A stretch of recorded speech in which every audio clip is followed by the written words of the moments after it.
everybody, it's Kamal Fernandez from Kamal Fernandez Dog Training, continuing in my series called Lifting All Ships. So this conversations have been with dog trainers across the globe and those that do online training. Initially, the concept was about giving people ideas about how to move into the online industry of the online aspect of dog training.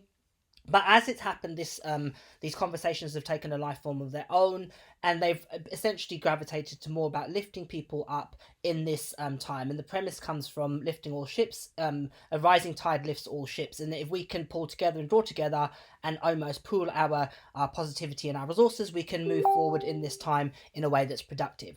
The person I'm talking today is the ever so talented Hannah Brannigan from the US. She's also a fellow faculty member of the Fenzi Dog Sport Academy. She's on the Karen Pryor Academy, and she's an obedience trainer, professional dog trainer, international seminar presenter, and also has her podcast, Drinking from the Toilet Bowl? Yeah. Drinking from the toilet. Yeah, drinking from the toilet. You're drinking from the toilet. Well, she's going to tell us a little bit about. Hannah, thank you very much for your time. This is the first time we've had a conversation like this, or actually spoken probably at all, so it's going to be an interesting one. So how are you keeping? How are things? How are you doing? We're hanging in.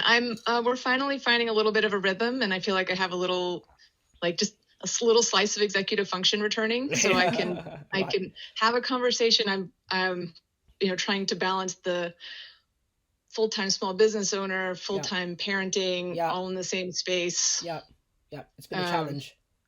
Yeah. Yes. So how old? Because how old's your little girl? 7. Okay, so we could spontaneously get a 7-year-old interject this conversation at any moment. I think that it is almost impossible that it won't. Snap. So you've obviously got your daughter, and you've got how many dogs? Just 4 right now. 4. So you've got, who are they then? So I've got Gambit is my oldest. I'm not sure if you can see him on camera. No. Spark he's 14, and then Spark's 11. Rugby's 5 now, I think, and then Figgy is about to turn 2. Oh, okay. So the 2 oldest are Turfs, Belgian Turfs, and then you've got the Border Terrier, and Border Terrier. Yeah, and you've got your young Border Collie. So what did your background of people that don't know Hannah is an obedience background. So just tell us a bit about how you got into dog training and how you started and where did you start them? Yeah, I mean, it's really interesting because I don't actually consider myself to be an obedience person, but that has kind of happened. And I originally got into training, I think the way a lot of us do. As soon as I got out of the dorms in college and got an apartment that allowed pets, I adopted a puppy. And he was a hound mix something, and had a lot of behavior problems coming right out of the gate. Oh, really? Yeah. So, dog reactivity, some human reactivity. He bit me, he bit other dogs. Yeah. So I went looking for some help. First I tried everything, and I even tried neutering him, and that didn't really help. And I went to the first trainer that was like a friend recommended, and was just really kind of a total cowboy. Okay. Very, very punitive, very a lot of dominance language, and it was during that session that following his instructions to user correction was when my dog Trout had bit me for the first time, and I thought, well, this really isn't the direction that I want to go, because up until now he was biting other people but not me, and this seems worse. So that was then I was started reading more. I encountered a local trainer who introduced me to clicker training, and immediately made a huge difference in how I was able to handle him, just changing from the focus on the problem behaviors to reinforcing honestly anything with this dog. He was very hound-like in that if food was in play, except for some resource guarding, which was actually easier to work through than some of the other stuff. He would ignore almost anything else going on around him. And so it was actually really, if you have to have a first reactive dog, he was actually a pretty good one. Right. So it was working with him. And once I had the problems that I perceived under control, kind of got into this dog training thing, and I borrowed a Gary Wilkes tape. This is how long ago this was, videotape, from my friend, and watched that. And I was like, okay, I'm going to train. And I went into like down that whole clicker training rabbit hole and had, like 300 different behaviors. I taught him to retrieve a beer from a fridge and wrap himself up in a blanket. Yeah. This was the hound. This was the same dog. Yeah. Oh, wow. Yeah. And she saw how excited I was about that, offered for me to assist her in some classes.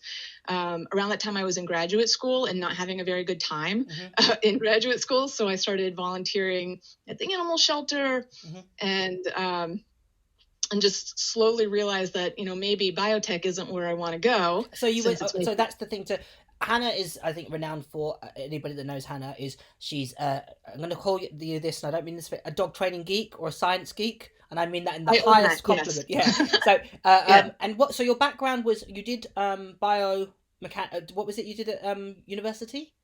I was in biomedical engineering. Oh, wow. In graduate school. Yeah. I love the theory, but it turns out that the actual day-to-day writing of grants and arguing about money was not your bag.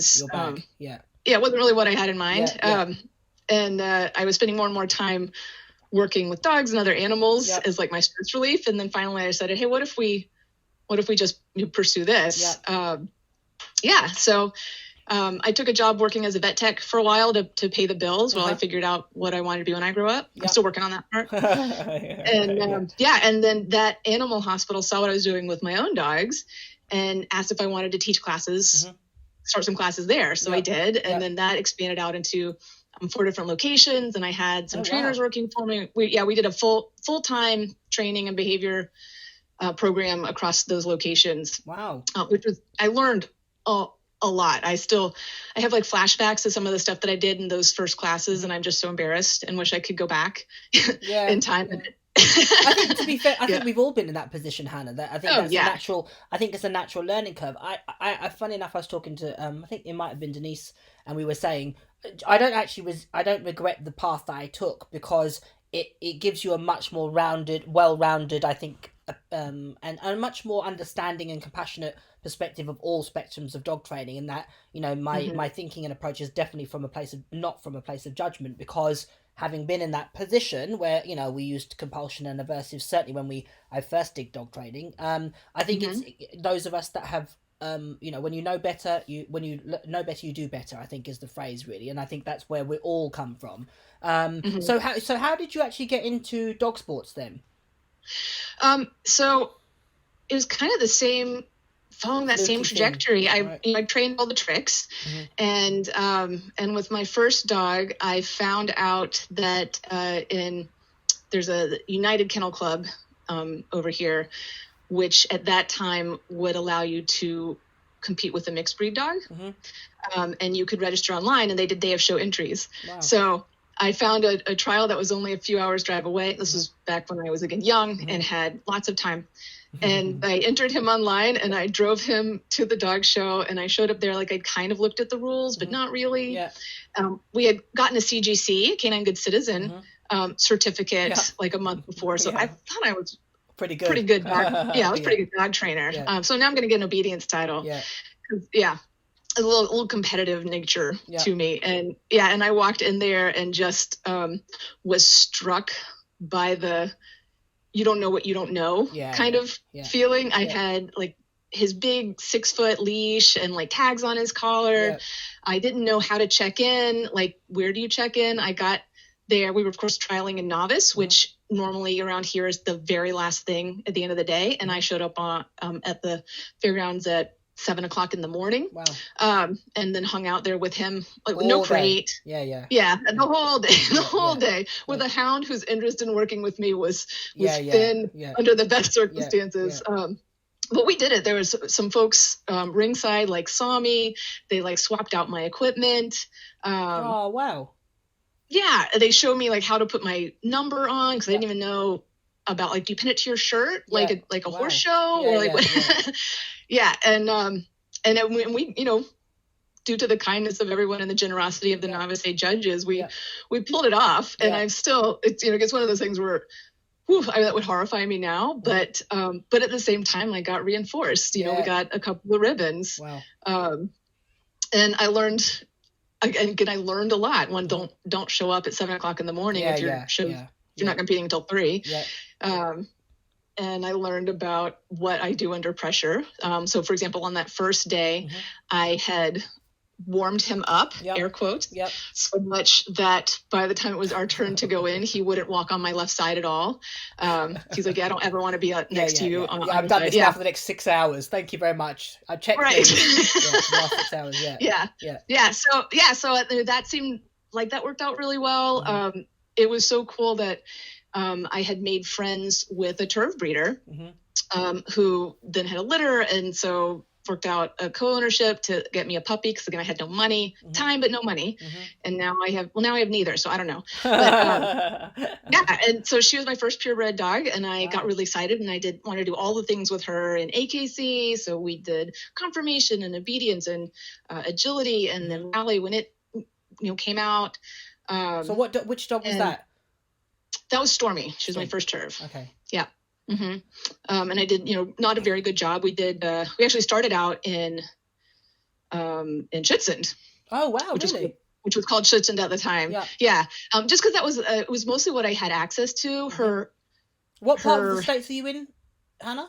What part of the States are you in? I'm in North Carolina. Okay, fine. Okay, so just a couple of things just to explain to people listening. So, in America, they have a very different system of obedience and the test is actually very different. And there's a lot of people that when you see British obedience and then you see American obedience, it's like it's almost a different sport essentially. So the way the progression is very different. So a person that's never done the sport before starts in a class called Novice A, which is expressly for people that have never competed before with first time dogs. So it allows them, which is actually a really great idea, to allow them to compete against people that of a similar level of experience. When you've competed and progressed, you then go into Novice B, which is for people with new dogs, but you're an experienced handler, which is a really, really great idea. We don't have anything like that in the UK. We have preliminary classes called pre-beginners and beginners, and then when you're in Novice, our third leg of competitive classes, you could compete against somebody. Like I could go in there, compete with my level of experience with a young dog, and somebody that's just starting out, we would be in the same, which makes it harder because there is so much to learning about a dog sport, isn't there?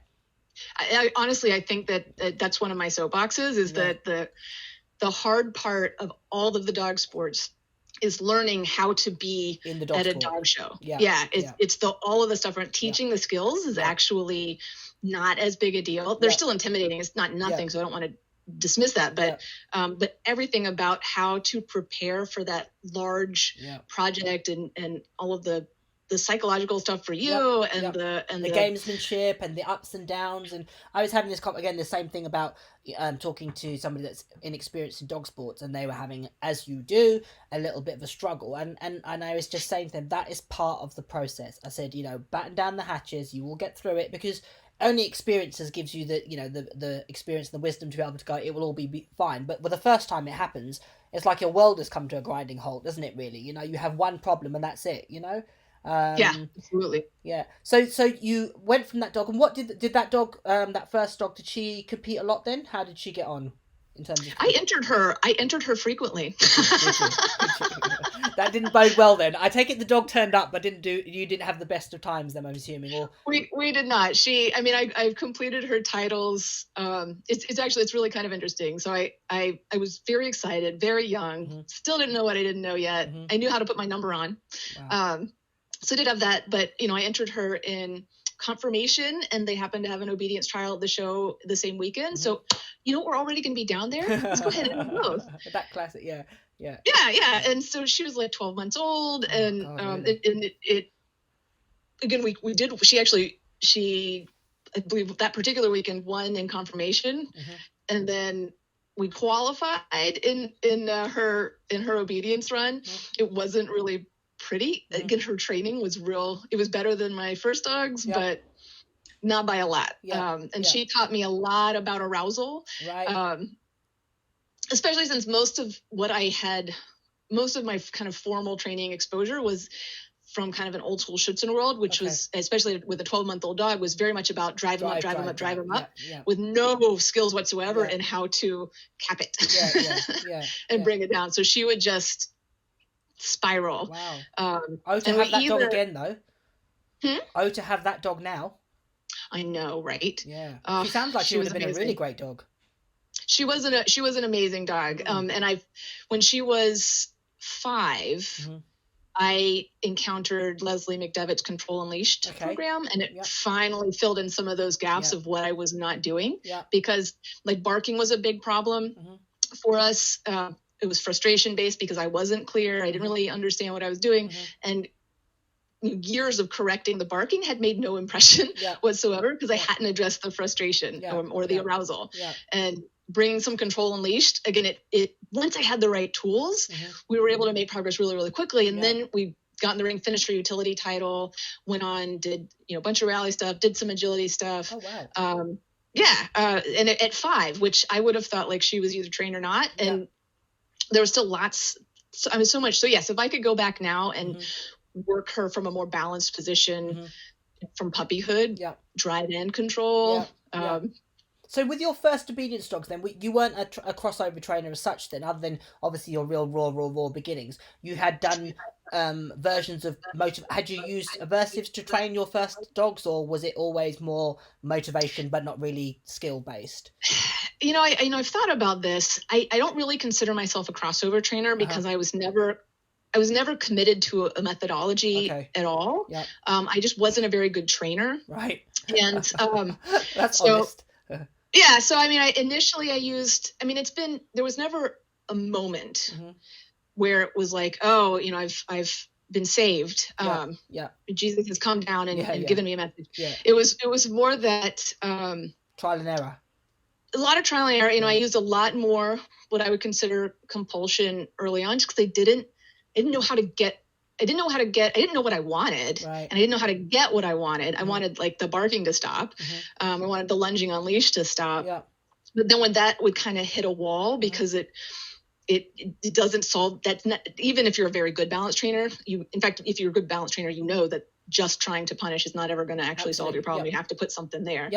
And so it was more of just like a gradual evolution of needing less compulsion and emphasizing reinforcing and building the behaviors that I did want, and getting more clear on what I want, and then developing a better plan to reinforce those. And I kind of got to a point right around when I got Gambit, when I was like, I like myself better when I'm operating in this mind space. I'm getting better results. I didn't have, honestly, huge humane concerns. Like, I didn't feel like my dogs had a terrible life, but I was doing a better job when I was thinking in terms of building the behavior that I wanted. I think, you know what, that's a really, really good point, Hannah, in that I think that, again, if I'm, again, being truthful, when I was more traditional, my dogs wasn't horrible to my dogs at all, in that, they weren't ever, they had a great life, and, I trained them very fairly, and the approach was very effective. There's numerous instances where there was always kindness and understanding and compassion towards what the dog wanted, and listening to the dog, etc. I think that it was more exactly as you've just said. It's just that the methodology makes more sense now, really. When you're talking about, and it changing your perspective about reinforcing rather than looking for ways to catch the dog out per se. That was a huge. But I absolutely can relate to that, in the sense that I wasn't extreme in my levels. I didn't do extreme force. It's not very much a done thing to use pinch collars or e-collars, certainly in obedience over here, so that was not part of my upbringing, so to speak. I was very fortunate. I trained very motivationally, so I had all that groundwork, and via the medium of play, it was more just about how can I be clearer to my dogs, how can I make this information make sense to them, rather than looking at it from my perspective. So I absolutely can relate to that. So was Gambit the dog that you first went, okay, I'm going to put this all into fruition, I feel comfortable with where my direction, what I want to achieve, etc.? It was that when I got Gambit, I made the decision, I guess, that I was going to take take the compulsion off the table as a deliberate training strategy. Yeah. Because I particularly felt like I knew what I was doing, but I felt like I would be better able to find my solutions to grow the direction I wanted to grow if I just, didn't have donuts in the house, basically. And so once and around then I was already I would have argued very passionately in favor of motivational training and reinforcement. But I found that when I got stuck or frustrated, I would know how to solve something with a pinch collar and a long line or an e-collar. And it was just too easy for me to go back to the old thing. And I still wasn't loving what I got. So I needed to refine my skill set no matter what, whichever direction I went. And I decided, I'm going to try this. I'm going to take that off the table. And when I would hit some kind of roadblock, like I don't know how to solve this training problem, well, I'm not going to put a pinch collar on him. So I'll have to do some lateral thinking. How else could I break this down? What else could I use? What could that look like? And also that place, again, it really put me in the position where I had to, if I was only going to be focused on what I did want from a reinforcement perspective, I had to be super, super clear on what it was that I wanted so that I could build it. And so it was in working with him that I developed the practice of really watching other teams. A lot of time on YouTube, at seminars and stuff, watching other teams and seeing like, what do I like about what they're doing? What is their dog doing differently than mine is? And then how could I teach that? How could I set up something so that he learns to pick his front legs up higher so that, I get his head the way that I want it, or his down is sharper. Like, you watch a team going and you're like, I really love that picture. Like they're just really inspiring. I want my dog to work like that. But then I had to figure out, like initially my instinct was I would go to them and I would ask, how did you train that? But the answers were not often super helpful in informing sometimes I would get something from it, but not always. And then I would try, or I would say, who did you train with? Or, I'd ask those questions. And finally I was like, well, what is it about that you like team? What is it that's like triggering for me? Like that dog looks enthusiastic. What is it about his performance that is giving me that feeling?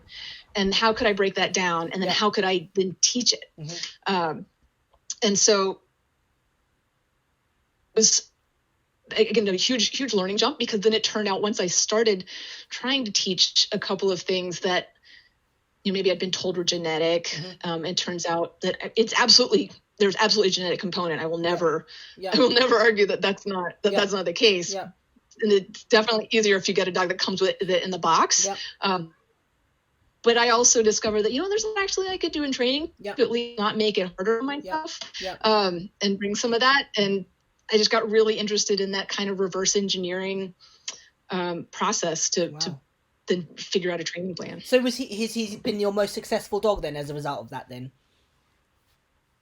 I mean, they've all benefited as I've, gone through the better process. But we had a good time. So you obviously your dog's up to them were Tervs. And for those that don't know, Hannah has a Border Terrier, which if you go on YouTube you'll see something absolutely amazing little dog. So what made you go from a Terv to a Border Terrier, and how was that in terms of a switch of breeds? And what made you do it? Honestly, I've always wanted one. When I was growing up, I read the James Herriot books, and he talked about the Border Terrier being the best breed, and they just always looked really cute. So I have to confess, the majority of my dogs were acquired based on their looks. So whatever. But and so I had lost a dog young, very unexpectedly, and so I was in kind of that low emotional place, and his breeder, who's a friend of one of my friends, had a puppy that was available, and the timing was like, first I was like, no, I'm not ready yet, but then she was going to be in the same city that I was teaching a seminar in that weekend, just happened to be, and she could bring the puppy. And I was like, wow. It's meant to be. Yeah. Okay. Yeah. Yeah. And so has he came been, home with me. Has he been very different to train? Has it been an adjustment, or how's that experience been? Really so?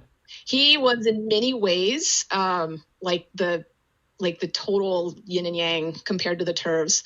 Wow. And the timing was really good because I'd also had a baby, and it would not have, in hindsight, it would not have been the best time to add a pointy, herdy, bitey sort of dog to my family. And adding a much more independent dog, I was more equipped for that. So, because he doesn't need me, right? Like if the rapture comes and we're all taken up, he's going to be fine. He will absolutely get his needs met. Very predatory, but there were a number of things that I realized I had taken for granted with the Turvs, in terms of just their, like, the way that they watch me. You know, and their interest in me and makes getting things like eye contact and focus healing, just getting them started a little bit easier. Whereas with the terrier, you have to train those things. Yeah, absolutely. Yeah, it was like 3 weeks before he looked up at my face and I was starting to despair. And, you know, the trade-off, of course, is he eats food anywhere. Doesn't matter. Doesn't matter. You know, a little bit of dog stuff, but again, I had Belgians, so I was totally prepared for that. And you know, he'll walk on any surface. Doesn't care about fences. He did not have any interest in toys. That one was more of a challenge. So with the Turvs, toy play was relatively easy to build. It was more a matter of controlling it. But they can be twitchy. And they can be squirrely about stuff and wouldn't always take food in stressful circumstances. And it's just so handy if you can just bring out food when you need to train past a trash can or get something to happen. It's interesting, isn't it, how each breed has its own little, you know, pros and cons, as it were, or, you know, pluses and negatives about them that makes them, you know, in some ways a real asset, and other ways it's an absolute hindrance. You know, like you say, the independence is an asset in certain ways, but that can go against you. So now you have your young border collie. So is this your first border collie? He is, yes. And what made you jump ship then and go to the dark side? I mean, honestly, almost the same kind of story. It was a friend who had a dog that I had always admired because I thought he was so handsome. And he was having a litter and there was a puppy available, and I just am not super objective about puppies.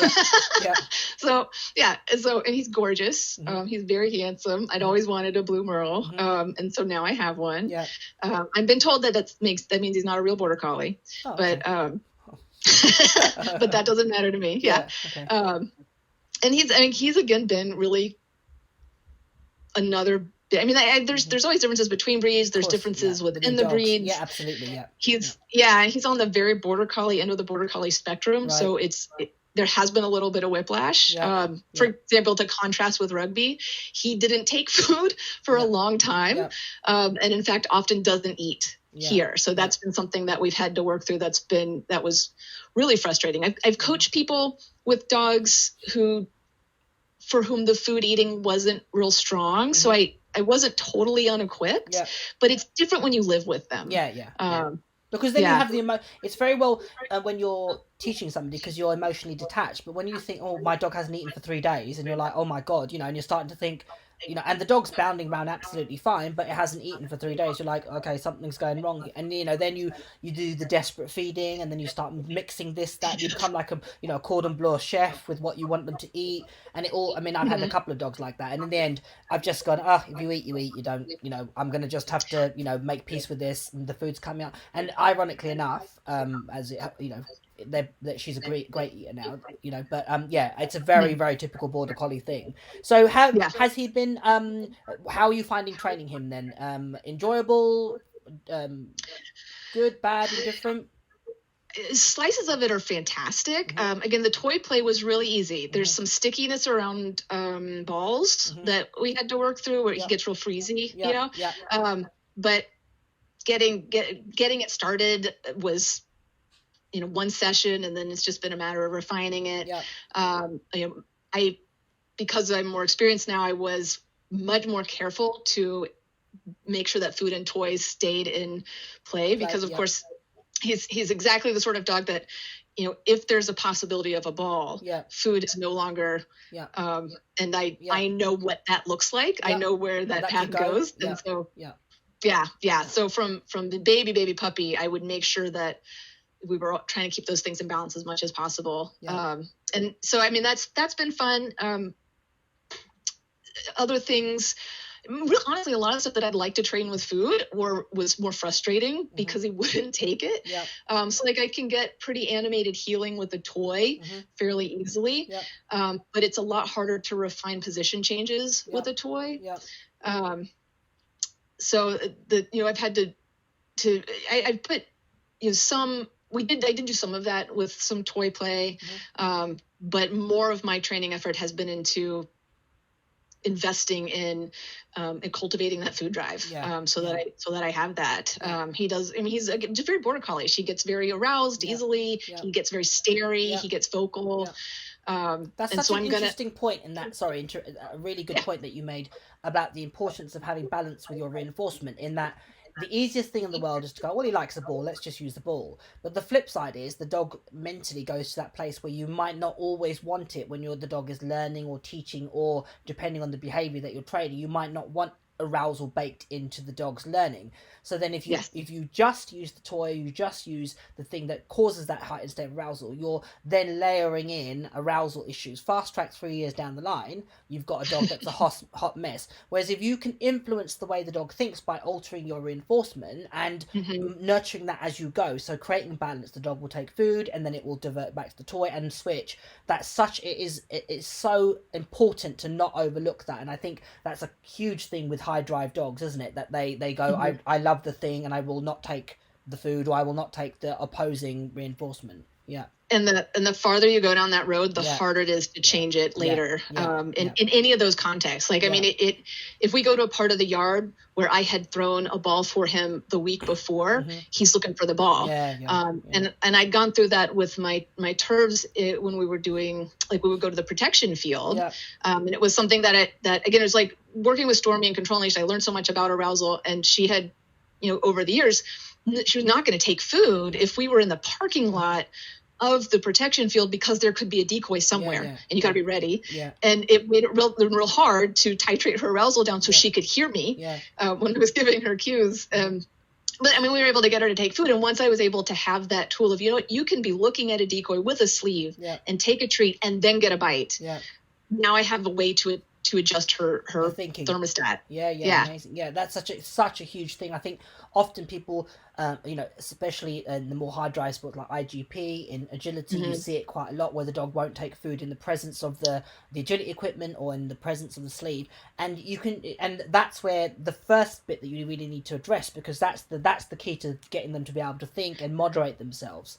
It's so diagnostic for me too. If someone comes to me with a problem that which is, I do not teach any of the protection sports. I don't teach agility. I have experience in all of them as training, but I do get folks who have hit a roadblock, usually something behavioral or arousal based, that's preventing them from getting the performance that they want. And I'll say, well, let's get out some food. And the dog can't take food if there's jumps out, or they can't take food if they're, where the decoy is.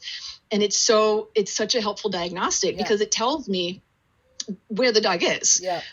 And I need to get that first, and then we can. And they, well, no, I just need help with the barking. This is how we're going to work on the barking. Absolutely. So as I mentioned earlier, if you've heard any of Hannah's podcasts or any of her talks, you're a trainer that really does pull a lot on data and the science to guide you and to steer your training. So where is that because of your background from your studying, or is that because of your where does that come from then? Is that your nature to be that mindful of the detail? I mean, I think I was sort of brought up as a life sciences, right? So I'm always interested in kind of like, if we can strip away the narrative, what's actually happening, and deconstructing the mechanisms that we're seeing so that we can learn about it. And then, from an applied science standpoint, build back up and put into practice. So it's I mean, I think it's impossible that that my, upbringing Didn't isn't influence it. an influence there. Yeah, it's definitely kind of shaped how I think about the world, and so I'm going to bring that learning history with me into dog training. Yeah. So how then? Because a lot of people, I think, when you start talking, I'm always mindful in seminars to not be too jargony and reference, learning theory, etc. Because I think sometimes it can put people off embracing the methodology. How do you, as a trainer, then sort of balance that as an individual when you're delivering seminars? How do you deal with it in the sense of there is obviously an artistry to dog training specifically? There's been how countless dog trainers that have never know nothing about the science but absolutely can train a dog beautifully and with compassion and etc., but absolutely no understanding of the learning theory. And then there's the scientists that can absolutely do it on par. How do you then strike the balance, or do you as a trainer, do you have do you lean towards one way and not the other? How would you describe yourself then? I mean, I look at the science as a way to model and describe what I'm seeing working in the practical training side of things. Like those really skilled, experienced trainers that are very successful, they'll have their own language to talk about it. And this is kind of where this is an ongoing thing for me. I want to have a conversation with you, like, oh, I love how, your healing looks. It's so animated. That's the picture I want. How did you get it? And you, not you personally, but the trainer I'm talking to may not be able to articulate what it is that they did to get it. They may not even know. It may have been something that they were doing on, kind of a more intuitive level. And that's not helpful for me if I want to teach it. So both as someone who I want to improve my own training, the skill of doing the training and the skill of talking about what you're doing are different, totally different skill sets. So I will often look for the models that we have from behavioral science perspective, and like, what are the principles that are in play here that I can use to understand what this person is doing, to figure out what part of this is what matters and what part of this is irrelevant. Like, it doesn't matter what color shirt you're wearing, right? But it might matter, the placement of your reinforcement. It might matter the timing. I mean, certainly it matters the timing of your reward mark. Like what's actually happening here if we take all of that the story away? Can we pull out variables that we can then try and see, is this give me the same effect? And then I'm trying to do the same thing with my own students, because I don't always know what it is that I'm doing. I'll give them instructions that I think are a perfect description of exactly what I did to teach this thing, and they apply them to the letter and get something else. So what is the difference there? What do I need to change? Oh, it's because I'm swapping the toy from my right to my left hand behind my back, or there's something that I'm doing. Oh, it's my dog comes out of the crate paying attention to me. I'm not chasing him around the field and then trying to get his attention. Like there's something that's different, and I want to know what that is so that I can replicate transfer that. Yeah, absolutely. I think the way in which when people ask me the question about the science versus the artistry, for me, what the science does is it gives you a cheat sheet. It gives you a blueprint of which, like, you can shortcut a lot of the stuff, because the hard work's been done way before we turned up, in the sense that in laboratories, a gazillion years ago, or maybe not quite that much, but several years ago, people were doing all the work about working out what works, what doesn't, that reinforcement schedules are applicable, etc., etc. So that stuff, the hard graft has been done. All I'm really doing is just cheating the system and just drawing on it. So I think there's constantly a balance between understanding the theory behind it but not letting it bog you down. And I think sometimes people can be a bit inhibited by or intimidated by, I don't know, oh, what does the theory say? Sometimes you have to have the guts to go, I'm going to put the theory aside, I'm going to train it, and then I'm going to analyze the data afterwards and work out, oh, that worked because of. And I think sometimes people get a little bit preoccupied with, well, the science says this. Sometimes it's chicken and the egg. What happened first? People trained dogs, and then they went, oh, let me work out why this works, and done what you're discussing, as opposed to, let's formulate a plan. Oh no, this doesn't. It was the other way around, in actual fact. And it's analyzing what we do to be better. It isn't a case of right or wrong. I think that you're very good at being creative in your training, and I think that's something that a lot of people could draw on. That science doesn't mean that you can't be creative, I think, and that's the misconception, isn't it? Oh yeah, absolutely. And it's the particularly like behavioral science, we're looking at a model, which means we are somewhat arbitrarily taking a very organic process and we're trying to block it out so we can talk about it. So and a lot of it comes down to communication between people, and being able to have precise language to describe what's happening, what we're seeing, what we want to do. But then extrapolating that back out, we put it into practice. There's mechanical skills that like you can have memorized learning a behavior back to front, but the actual physical skills of managing the dog, managing your reinforcers, processing the stuff in real time, those are all skills that you have to learn, and making those decisions. And I always, like in these kinds of conversations, I always think about sort of loosely paraphrase Alex Kurland, you go to people for opinions and dogs for answers, right? So it's a lot of times like, should I do this or that? Let's ask the dog. Try one. Try it for a short session. Which happens? Or we do.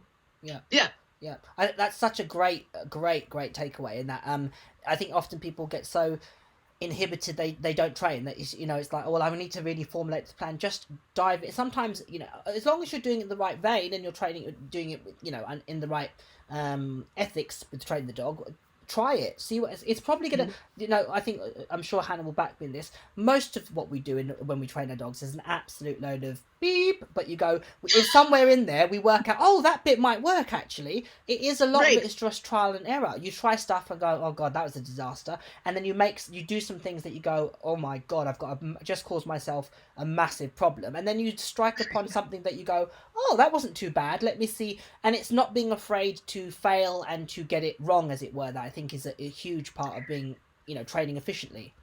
Yes, so the successful approximation applies to both shaping with the dogs, but also to our training and strategies as well. And it's a lot of my sessions aren't quite what I had planned. They're not quite what I intended, but one of the things that I think that I strive for as I improve as a trainer is to notice earlier when things are going off the rails so that I don't keep going for 6 weeks or months. Well, that's where the data is going to help you. Absolutely. That's where your data and watching, if your video or whatever you do is going to help you, because you're going to see the thing that does. If you just train and, in years gone by when I used to go out and train without any, not taking video, not that we had video or iPhones, anything like that back then. So it was much more, you went out and you trained your dog. What I would do 2 things. One, I'd always gravitate back to the things that my dog and I were comfortable with doing. It was a force of habit. And the other thing is I would be doing something and I wouldn't be seeing, I might feel that something wasn't quite right, but I wouldn't see it. So, and I mean, I was in those instances when I knew something was going wrong, because I didn't have an objective eye, i.e. my own. I had to wait either for an instructor to give me feedback, whereas now by looking at my video I can go, oh god, that was stupid, I did that, or tweak that, or move your hand there, or change that reinforcement placement. It's like the advantage we have now to improve your training is tenfold. So just moving the conversation on, you regularly have these conversations like we're having on your podcast, Drinking from the Toilet. So just tell us, 1, how the name came about, and 2, a little bit of background. How did that all come to fruition then? How the podcast come up? Well, the podcast, honestly, it was because I tried blogging and wasn't very good at it. And the podcast just seemed easier. It's for whatever reason, it's easier for me to, I tell you why, because when I'm blogging, I get real hung up and blogging definitely. Whereas with a podcast, I can just talk for an hour. And hit record, and that's what you missed. You just cut out. What do you say you do when you blog? When you were blogging? Oh, it's easy for me to get hung up with perfectionism, and you feel like I need to make a publication, and so then one blog every 6 months that takes me hours is not practical. Yeah, that's not efficient. So the podcast, I like having these conversations. I love friendly debate with colleagues is something I really enjoy. I like learning. I like the conversation. And I listen to a lot of podcasts, so it just seemed like a really natural, thing to try. And one of my kind of intentions with it was to kind of shine a light on some of the awkwardness that is like the reality of dog training when you're trying to live your life from a positive reinforcement philosophical perspective. But it's not all perfect all the time. Like so bring a little bit of just humor and authenticity to that. I like you're saying, I screw up all the time. I have crappy training sessions that no one will ever see. Sometimes I get brave and I'll post it and talk about why this was a crappy session, what I would do differently. But sometimes I'm just like, nope, that was trash in the garbage. I'll learn from it, of course. But it's just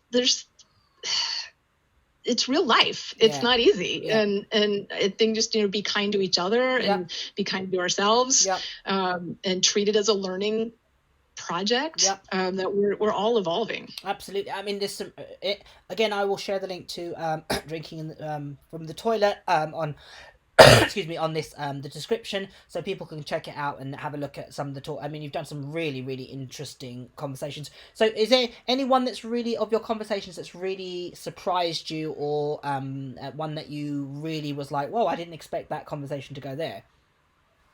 Oh gosh. I didn't know you were going to ask that. I would have prepared.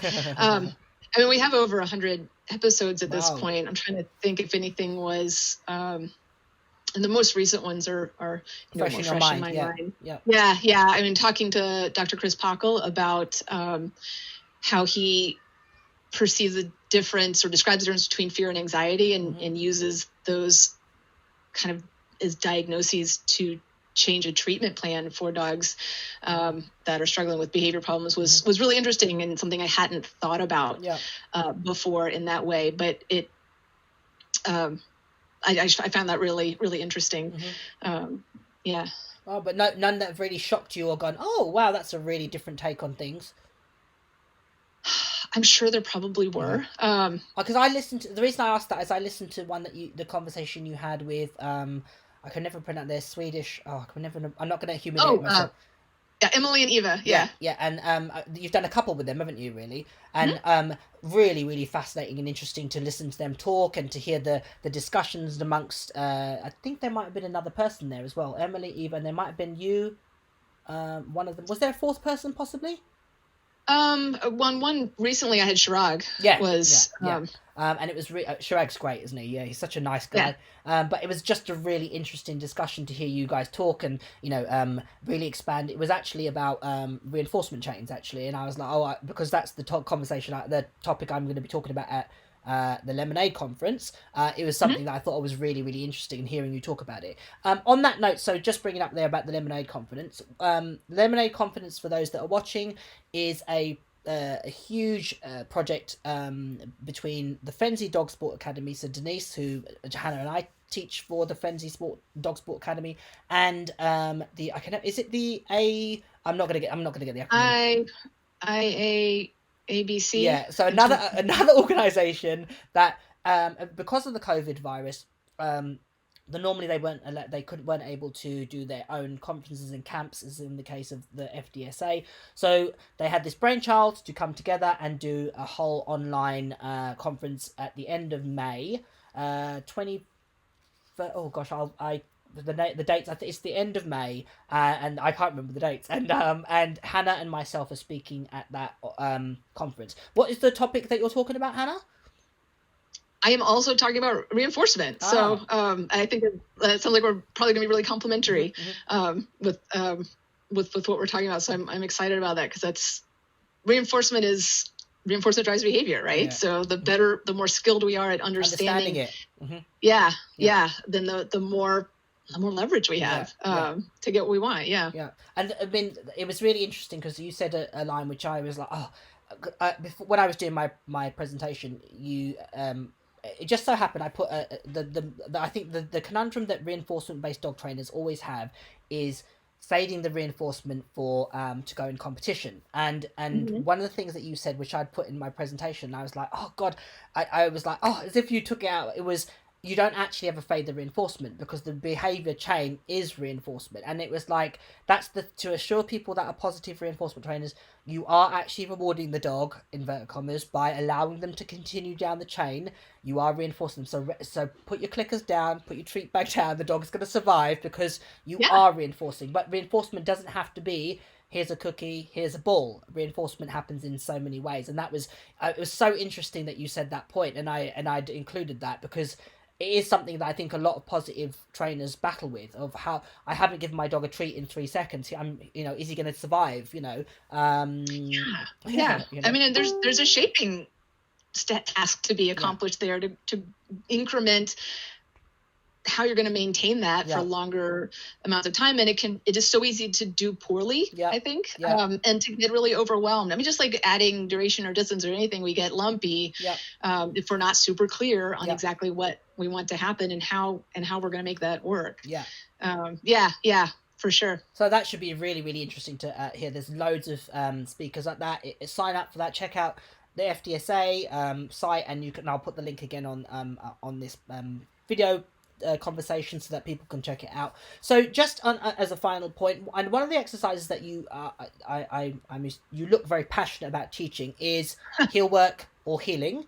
And because there's huge differences between what we do in the UK and what you guys do in the States, and that your guys can't have contact, and the test is very, very different to ours. So as a trainer, when you're teaching healing, what are the main things that you focus on and would help people that are or Hillwork that you feel are absolute must for a dog that does really, really good Hillwork? What would be your biggies?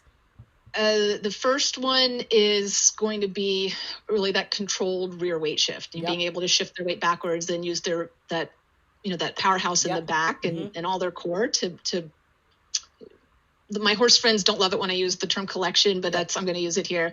That collected action is really, really critical. And then like the second skill I would say is, if it's left-sided healing, that counterclockwise pivot, be clockwise for right-sided healing, doesn't really matter, but it's the turning away from the source of reinforcement to be lined up correctly. There are a million ways to teach that.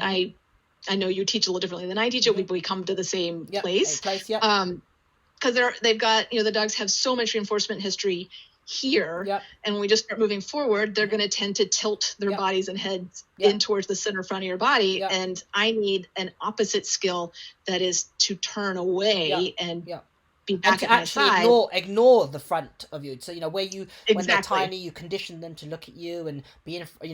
Naturally there's a reinforcement zone in front of your body, and you then are saying to the dog, really what I want you to do now is totally ignore that reinforcement history and gravitate to in our case, left-hand side.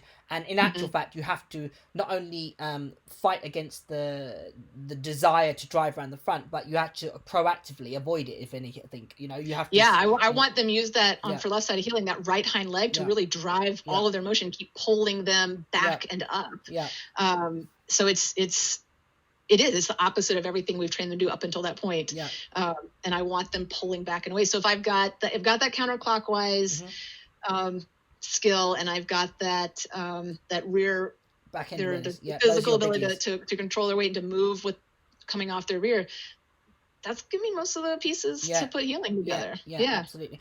I mean, your dogs do beautiful heel work, and that is that something that is it an exercise is it your particular favorite exercise, or do you have anything else that you really love to train? No, I like to train most things. The healing is, I get such an endorphin rush. Having really, having a nice healing run, even just in practice. My agility friends talk about it in agility. I don't get it as much in agility, maybe some, but I get that kind of feeling, that just kind of in sync. Especially if I've got like a really powerful dog and I've done a good job bringing drive into the exercise, and just that feeling of like I've got a sports car with like a big engine, and we're just together. Yeah.